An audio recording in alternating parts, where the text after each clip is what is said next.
Makna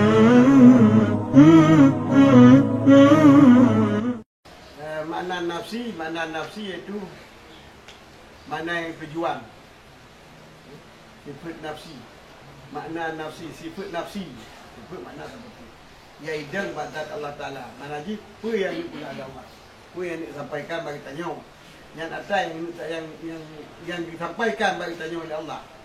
Pengertian yang ingin disampaikan bagi tanya oleh Allah, yang akan disampaikan bagi tanya oleh Allah, yang apabila totoh yang dikehendaki untuk membuka hijab di dengar saya dapat dipahami. Yang makna yang dipahami dalam nafsi Allah, iaitu sifat Allah. Bagaimana tanya? Hai pemin kau balik. Oh. Banyak saat kita sifat Allah, zat Allah, mbak urus dengan kelahiran lebih mudah daripada awaknya. Hei bayang-bayang. Baik bayang-bayang ni, bayang kakak, bayang mudi kakak cebang. Anak saban lagi makhluk. Anak saban lagi makhluk pergi ban. Geduk dia anak saban makhluk. Memang dia geduk anak saban makhluk. Yang duduk dekat makhluk.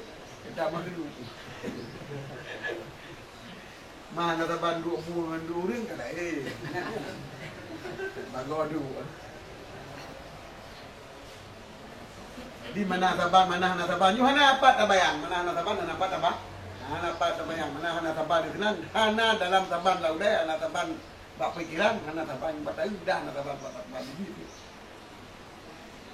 dinya mana hana saban dengan Allah hana saban dengan makhluk kalian Allah hana saban kalian makhluk yang mana hana saban dengan pengertian yaitu bak Allah kalian kan yang lumpuh mata kalian mata hitam. Walau bentuk mata hitam mana saban. Tapi bina makhluk jalan ke mata hitam. Cuma bentuk mata hitam tu, bentuk mata hitam tu boleh lain.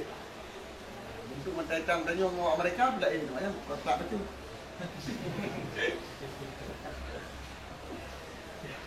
Itu bukan ada saban bentuk bagainya. Dia ada saban mata hitam macam.